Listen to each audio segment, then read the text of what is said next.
Eso es parte de lo que está ocurriendo y como habíamos anunciado ya en la introducción del programa, también se encuentra con nosotros aquí en los estudios el exministro Alejandro Salas.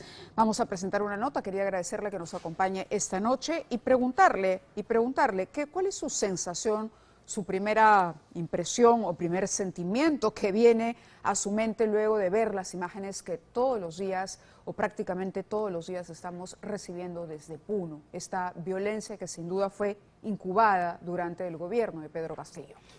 Lamentables, terribles, toda muerte en nuestro país. Buenas noches, Mávila, buenas noches a tus televidentes. Siempre hay que lamentarla, sean de civiles, de militares. Un peruano que muere, por supuesto, es un peruano que hay que lamentarlo. Y eso es algo que mira, lo que ha sucedido últimamente en nuestro país, hay que ser absolutamente sinceros, es el punto de quiebre de lo que viene sucediendo hace 6 años en nuestro país. Nuestro país ha tenido en 6 años los presidentes que ha debido tener en 30 años, 6 presidentes. De acuerdo, pero hubo un asusamiento y usted tendría que reconocer al ver estas imágenes y después de haber escuchado los consejos de ministros descentralizados famosos del señor Castillo, y lo quería llevar más bien a preguntarle si siente algún tipo de arrepentimiento de haber sido parte de ese gobierno, a la luz de todo lo que ya ahora se conoce. Mira, Mávila, yo fui convocado para ser un ministro en democracia y serví al país en democracia, de manera correcta, siempre actué de manera correcta. Yo le pedí al expresidente que me permitiera trabajar con absoluta autonomía e independencia. Es por eso que yo he salido como ministro como entré, sin ninguna sola denuncia penal en mi vida. Y creo que esa es la manera de trabajar para el país. Ahora, por supuesto que si yo hubiese sabido que la historia iba a terminar con ese nefasto mensaje que termina leyendo, y que por supuesto se ha visto que ni siquiera dejó que uno pudiera ingresar para ver qué iba a pasar o qué iba a suceder, en mi caso, ¿no es cierto?, que él menciona si se le deja, pide autorización para que uno entre o no, se embarca un alto grado de decepción, ¿no? Porque fui ministro en democracia, di lo mejor de mí y lamentablemente no se pudo, pues. Pero jamás lo que se hubiese querido era que la pregunta que le hacía concretamente si usted se arrepiente de haber formado parte. Uno tiene derecho de arrepentirse, finalmente, de algo que hizo o cuando participó en algo que terminó muy mal y que le hizo daño al país. No hay arrepentimiento. Yo no me arrepiento de haber servido al país. Yo no me arrepiento de haber servido al país como ministro, porque di lo mejor de mí, Mávila. Di lo mejor de mí. No puedo arrepentirme del trabajo que hice día a día con mi equipo, tanto en el Ministerio de Cultura como en el Ministerio de Trabajo. Dimos lo mejor para que esta situación mejorara. Pero bueno, la historia terminó de otra manera, ¿no? Así es, y las imágenes que vimos el día de ayer, o sea, está precisamente aquí porque es mencionado por el propio Pedro Castillo en estos instantes previos al mensaje durante la coordinación. Usted llega y además también se le ven las imágenes, fíjese que estamos ahora mostrando, que son las imágenes del interior de Palacio de Gobierno. En las coordinaciones hay un momento en que usted se acerca, me parece que es a la puerta del despacho. Es en ese momento cuando usted se refiere a que no lo dejaban ingresar. No es la puerta del despacho, es el ingreso. Cuando uno entra por Desamparados, camina un largo recorrido y tiene que pasar por la puerta. ¿Esas imágenes? Esa es la puerta de Decanes. De acuerdo. Donde uno entra, se registra y tiene que entregar el teléfono móvil. Y los decanes te aguantan adentro y te dicen en qué momento el presidente te puede recibir o no. Ahí está usted. Ahí estoy, y ahí toco la puerta para que me puedan dejar entrar al salón de decanes. ¿El presidente estaba al otro lado? El presidente estaba 3 salones más allá en su despacho privado, cuyo único ingreso es con... Es por ahí. Sí, no, y por el Salón Dorado también, ¿no? Por el Salón de Embajadores. Pero usted, digamos, optó por este camino para llegar a él. Su objetivo era conversar con él. Es que era el camino conducente por el cual nos habían convocado. Claro. Por ahí le habían convocado. Yo cuando llego, a mí me convocan para la PCM. Sí. Cuando llego digo, el ingreso es por PCM, vale decir, saliendo por los Desamparados. No, me dicen, el ministro Roberto Sánchez ya llegó y ha ingresado por acá. Ajá. Es por eso que yo me dirijo por este camino. Y esta llegada suya junto a Sánchez, que también está, por supuesto, comprendido en la decisión que ha tomado la subcomisión el día de hoy, ¿esa solicitud de Betsy Chávez? La convocatoria, esa solicitud para todos los ministros, en un WhatsApp que se ha hecho público, que es real, que es verídico y que existe, donde dicen, ministros, acérquense por favor a Palacio de Gobierno a tal hora. Y a nosotros que íbamos a intervenir en el Congreso a las 2 de la tarde, nos irrumpen, digamos, el horario que habíamos ya establecido, que era 2 de la tarde. Entonces, ante esa convocatoria, entenderá Mávila que el Ministerio de Trabajo, que está en la línea Salaverry, está muy cerca a Palacio de Gobierno. Entonces yo llego rápido, ¿no? Ingreso por ahí, Pregunto cuando ingreso y me abren la puerta, pregunto a los edecanes, me han dicho que el ministro Sánchez ha ingresado. ¿Dónde está? Está reunido con el señor Mendieta. Es por eso que yo salgo a la oficina de Mendieta y de ahí le digo a Roberto, ya debe estar por empezar la reunión. ¿Estaba Sánchez solo en la oficina de Mendieta? Con el señor Mendieta. Con Mendieta, o sea, Mendieta se queda en su oficina y ustedes dos... Sí, pero después continúan. Mendieta llega también y de ahí Ajá. regresa, ¿no es cierto? Porque se olvida alguna documentación, qué sé yo. Y bueno, nos hacen pasar a un salón contiguo que se llama Salón Quiñones, donde un edecán en ese momento nos prende el televisor y nos dice, el presidente va a dar un mensaje a la nación. Ahí nos enteramos lo que iba a pasar, que el De acuerdo. presidente iba a dar un mensaje a la nación. Vamos a ver la nota que ha preparado precisamente Fernando Marcelo en unos instantes nada más. Vamos a ver que es una crónica justamente a los 90 días de este golpe de Estado. En esta sala entonces usted se entera que iba a haber mensaje. La citación de la PCM no incluía esa información. No, en lo absoluto, en lo absoluto. Era una citación genérica, ¿no es Porque cierto? claro, porque el presidente ese día debía presentarse al Congreso. 3 de la Correcto, tarde, 3 a de la tarde. responder por la vacancia. Sí, sí. ¿Es Sí, correcto? Sí, correcto. Entonces, usted es convocado y usted, ¿qué supone en esa convocatoria? Que estaban adelantando para hacer coordinaciones previas al tema de la moción de vacancia, que seguramente habían elementos nuevos para poder argumentar, como yo iba a ser uno de los que iban a argumentar. Estaban pidiendo seguramente que todos los ministros estén presentes para salir caminando, porque se habló que íbamos a salir caminando, y que inclusive al presidente lo iba a despedir su familia en la puerta principal de Palacio de Gobierno, ¿no? O sea, eran detalles que seguramente dije, bueno, quieren afinar detalles, están irrumpiendo el horario que finalmente habían puesto de manera ¿Qué, inicial. cuando dice quieren afinar detalles, ¿a quién se refiere? A quien convocaba, pues, ¿no? A la presidencia del Consejo de Ministros, por Betsy supuesto. Chávez. Sí, claro, es ella quien convoca, ¿no? Y a estas alturas, cuando usted vio las imágenes anoche, ¿le queda claro que Betsy Chávez participó de esto? Me queda claro primero una gran decepción, ¿no? Una gran decepción cuando me anuncian, dicen ha venido Salas, y dice está Salas ahí, no lo dejen entrar. El presidente sabe que si a mí me hacía entrar, yo le rompí ese mensaje. Ese mensaje jamás debió ser leído. Bueno, se leyó, él está donde está. Castillo le consulta a alguien. Sí, hace una consulta, es un escenario donde él consulta si me permiten ingresar o no. Así es, ¿No? le consulta a Betsy Chávez. Habían- ¿O a quién? ¿Cree habían- usted que le habían- hace esa consulta en por las esa- imágenes que en hemos esa visto mano ayer? izquierda, pues yo llego a entrar al despacho cuando se abren las puertas y sale la prensa de TV Perú. Sí. Entonces, cuando yo encuentro el escenario, lo que encuentro es al ministro Huerta, a Bobbio, a Aníbal Torres y, por supuesto, a Betsy Chávez. Huerta estaba dentro. Sí, estaba dentro, por supuesto. Entonces, yo lo que hago al entrar es simplemente... Es una persona temperamental. Lo que le he dicho al presidente en 2 segundos es, ¿qué has hecho? Lo que has hecho es un delito. Tuteándolo. Sí, por supuesto. Todos lo tuteaban. No, era un momento de mucha ofuscación. Yo estaba muy ofuscado. ¿Y qué hizo Castillo en ese momento? No tenía ante los su votos, ofuscación? me dijo. No tenía los votos. Y en ese momento yo no sabía en qué escenario ya estaba. Tuve que salir rápidamente, ¿no es cierto? Porque ya mi renuncia estaba ya prácticamente en la opinión pública y yo no sabía ya qué escenario me enfrentaba. No lo sabía. No sabía ya cuál era el escenario que me enfrentaba. Tuve que salir rápidamente del Palacio de Gobierno. ¿Ese escenario que enfrentaba, ¿a qué se refiere? A que yo no sé si se llegaba a materializar pues un golpe de Estado. Yo ya en ese momento pasaba a ser un opositor. ¿Le quedó la duda? Fui el Cuando él primer le dice, fui cuando el él primer le ministro que dice renunció. no tenía los votos, le está confesando que, digamos, da el golpe para protegerse de la vacancia. Sí, es la por su- justificación que le da. Es lo que me responde, por supuesto. No tenía los votos. Yo no sé quién lo convenció de que no tenía los votos, con quién conversó que no tenía los votos. Eso es algo que solamente lo va a saber responder él. El tema es que ese camino del despacho presidencial hacia Desamparado es un camino muy largo.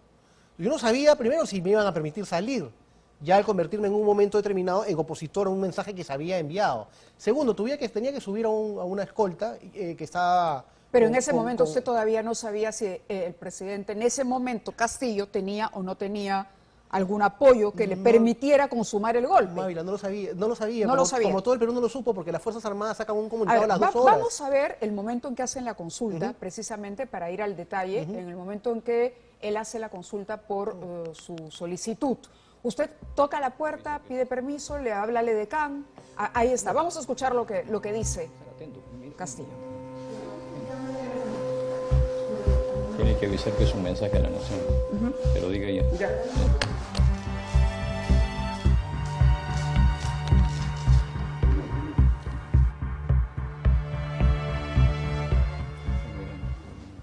Ajá, está haciendo ahí los gestos, ¿no? Está tranquilo, que era algo que mencionábamos ayer. Las imágenes cobran una importancia porque después de lo que ocurrió Algunos congresistas incluso salieron a especular, a decir que el presidente no estaba consciente de lo que hacía. Pero bueno, estas imágenes son claras y desmienten que el presidente haya estado bajo los efectos de cualquier sustancia que pudiera alterar sus Queda totalmente sentidos. claro que no, queda totalmente claro que ha tenido la voluntad de leer lo que ha leído, ¿no? O sea, eso no vas a tapar eso con un dedo, o sea, bajo ninguna circunstancia. La pregunta es, ¿cómo analiza usted el papel de Betsy Chávez en esto? Mira, si yo hubiese estado en ese salón, yo no hubiese permitido que se ese mensaje. Yo Correcto, hubiese... pero la pregunta que le hacía yo inicialmente es si le queda claro que ella sabía de esto A y mí- era cómplice de Castillo a mí me- en el momento. Eso se está investigando, Mávila, y lo que yo sí te puedo decir que a A mí me pesar de queda... las imágenes, no. es que te, es Se que te- reserva es que usted te una quiero, duda. es que te quiero terminar de responder. Sí. Te quiero terminar de responder. Por favor. Si yo estoy en ese escenario, lo mínimo que puedo hacer es pedir el mensaje que va a leer un presidente. Préstame qué vas a leer. O sea, bajo ninguna circunstancia se le puede dejar a un presidente que lea algo que diga, yo lo he redactado, yo quiero leerlo. No puedes hacer eso como ¿Por ministro. qué? ¿Como ministro o como presidente del Consejo de Ministros? No, ¿A como qué se presidente del refiere? Consejo de Ministros o como ministro o como lo que fuese. Si eres parte de un gabinete, ¿no es cierto? Bajo ninguna circunstancia puedes dejar que un presidente te diga, voy a leer un mensaje porque se me ocurrió leerlo. Tienes que tener Pero conocimiento. era el día qué de es la lo que- vacancia. Y lo que han dicho otros exministros es que suponían que el presidente iba a ser conciliador. Pero ya en la noche había dado un mensaje conciliador. El día 6 él da un mensaje a la Nación en horas de la noche, creo que golpe de 10 de la noche, conciliador que lo había armado el equipo de prensa de Palacio de Gobierno. Entonces no había motivo para la no había convocatoria. motivo, es por eso, yo soy una persona muy puntual. Si a mí me dicen, mira, tienes que estar 10 en punto, yo estoy 5 para las 10. Si a mí me dicen, ven inmediatamente, yo llego. Y lo que hago con los decanes es, por favor, anuncien que yo ya estoy acá. ¿Por qué? Porque al costado del despacho del presidente hay una sala de reuniones que es el Salón Grau. Entonces yo digo, de pronto ya están reunidos, porque estaba el ministro de la Producción, estaba la ministra de la Mujer, estaba Roberto Sánchez, y dije, de pronto ya hay más ministros, no lo sabía, y están reunidos en una mesa viendo el tema del Congreso. Por favor, ya llegué, díganle que ya estoy acá, no vayan a pensar que no he llegado. Ok, ministro, me dice el edecán. Y bueno, no sé quién le pasa la voz, ¿no? El ministro Salas está afuera y él hace la pregunta, dice que no pase. No me dejan pasar. Alguien le dice a él que Pero- usted no pero pase, por porque él supuesto. consulta. Lo dejamos pasar, Y es lo, de- lo que y dice. lo desautorizan. a Y él. lo desautorizan. Sí, claro, por supuesto. ¿Quién lo desautoriza? Bueno, eran 4 ministros los que estaban acosados de él, ¿no? Entonces los sospechosos son Huerta, Bobbio o Betsy Chávez. Y estaba también el asesor, ¿no? Torres. Aníbal Torres. O sea, yo no sé quién lo desautoriza. Pero finalmente él dice, ok, entonces que no pase, espérense que no pase. ¿No? Entonces... Y ese mensaje le llega a usted a través también del edecán. El edecán le dice, no va a pasar, me espere. quedo en una mesa como el resto de ministros Ajá. y se acerca un edecán y dice, el presidente va a dar un mensaje a la nación y nos prende el televisor. Entonces ya un mozo nos había atendido con unos tés, con unos cafés y yo empiezo a escuchar el mensaje y lo que empiezo a ver en el desarrollo del mensaje como hombre que conoce la Constitución, la ha leído y tengo maestría y tengo estudios en Derecho Constitucional, él habla de un gobierno de excepción. Sí. Un gobierno de excepción es el artículo 137 de la Constitución. Para decretar un gobierno de excepción necesitas acuerdo del Consejo de Ministros. Yo dije, ¿qué gobierno de excepción? Si no había ninguna reunión de Consejo de Ministros. Legalmente, el Consejo de Ministros tendría que haber Aprobado. autorizado. Totalmente. Entonces, en ese momento dije, no. O sea, yo no voy a venir acá a regularizar algo que no ha habido. Esto, o sea, y en ese momento cojo el teléfono y le digo a mi jefe de gabinete de asesores, ayúdame a redactar una renuncia al instante. Ya se va desarrollando porque ya preveía cómo iba a desarrollarse ese mensaje y empieza a hablar del tema de las instituciones. A ver, ya hemos ubicado exactamente el momento de la consulta, quizá por la posición o por donde vio usted a las personas o por donde se pudo ver que estaba la señora Chávez, se puede dar cuenta de quién habría instruido al presidente. Ahí está. Solo segundos antes de entrar al aire, preguntó por su ministro Alejandro Salas. Ahí está Salas. Un ratito todavía. Espere. ¿Nos hacemos pasar? Después todavía, después. Es la voz de una mujer. La nefasta. Es la voz de una mujer. A la, que mano, responde. a la mano izquierda del presidente donde está la bandera, Sí. al lateral Sí. de donde está la bandera, ¿no es cierto? Estaban ubicados los 3 ministros, incluida la Premier, y... Pero la que habla es una mujer. Bueno, ¿no? Y las únicas 2 mujeres que habían en ese Era la despacho periodista Betsy era la Chávez. periodista Betsy Chávez, no había más. Así es, eran las 2. No, yo no veía ninguna otra mujer más, ¿no? Ahora, luego se ha conocido que Betsy Chávez tenía, esto es el testimonio, ¿no?, de un testigo ante la Fiscalía, que ella tenía el plan de redactar unos decretos supremos y de convocar. Es más, le habría dicho a la periodista vamos a ir a elecciones, cuando la periodista también se queda en shock y le dice, ¿y ahora qué viene? Mira, Mayla, yo te soy absolutamente, digamos, quiero, en honor a la verdad, ¿no es cierto? Yo no entiendo en qué cabeza podría pasar esa locura de hacer algo así sin el apoyo de los ministros. No lo entiendo. No lo entiendo qué habían pensado de que los ministros iban a quedar apoyando esta situación inconsulta. Sabiendo que existía un constitucionalista en el gabinete, y muy correcto, como César Landa, es miembro del Tribunal Constitucional, con el cual se conversaba mucho. Había gente muy demócrata y muy correcta.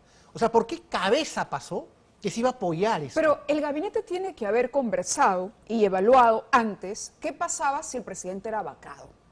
Tienen que haber tocado el tema. Por supuesto. La noche anterior al golpe, él se reúne con Maraví, me parece. Sostiene una reunión con Maraví. ¿Usted No lo conversa de esa posibilidad con el presidente? No, se conversa en una reunión jurídica. Ajá. Y política, defensa ¿Cuánto jurídica antes política. de ese día? Entre el 5 y el 6 de, diciembre. Se analiza la posibilidad de que no tuviera los votos. En el como luego le supuesto dicen. negado, lo Ajá. formulan uno de los abogados, Sí. dicen, en el supuesto negado lo que hay que hacer, y por supuesto nosotros lo dijimos, se tiene que respetar. Es la decisión de un poder del Estado.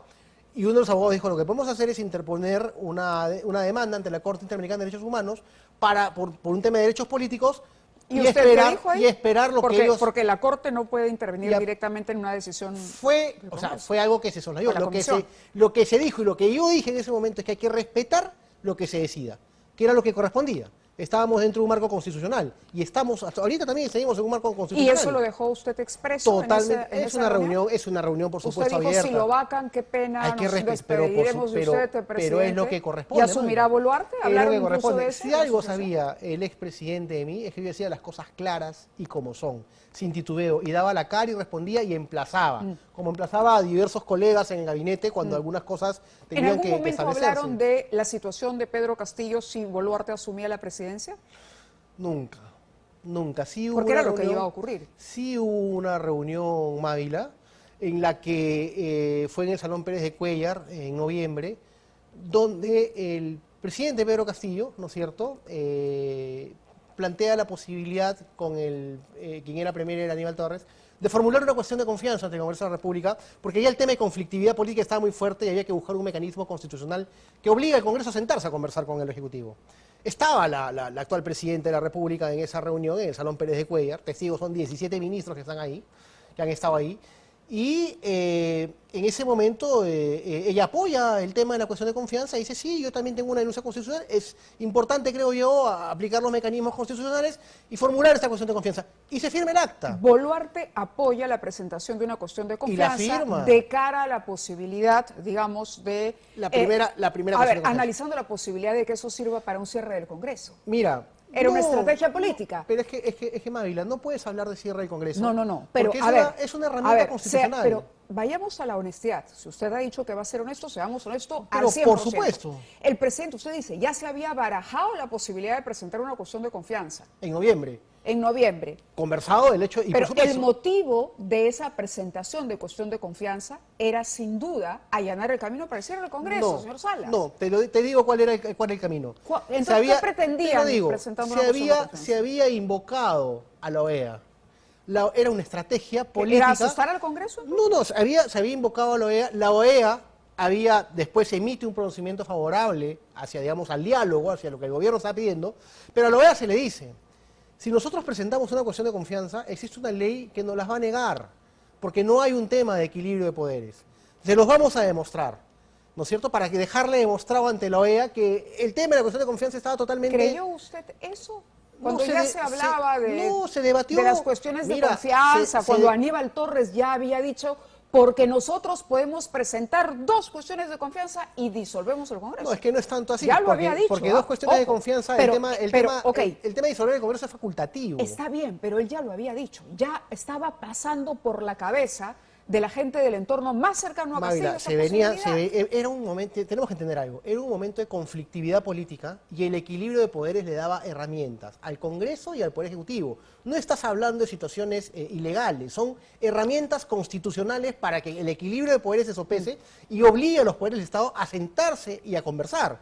Esa era la estrategia. Acá no había un tema de cierre del Congreso. ¿Tú crees, Mávila? Yo soy el primer ministro en renunciar. A los minutos que terminó el mensaje renuncié y salí. me fui de Palacio de Gobierno a ponerme a buen recaudo, porque no sabía qué iba a pasar. ¿Tú crees que yo iba a permitir que se vote cualquier cosa para poder cerrar el Congreso? O sea, yo soy una persona formada en leyes, pero también soy constitucionalista. Sabía lo que podía suceder. Entonces, bajo esas circunstancias, sí, y acá solamente un paréntesis, hay una gran deuda que una institución tiene para con el país, que se llama el Tribunal Constitucional, que no ha estado a la altura de la democracia del país.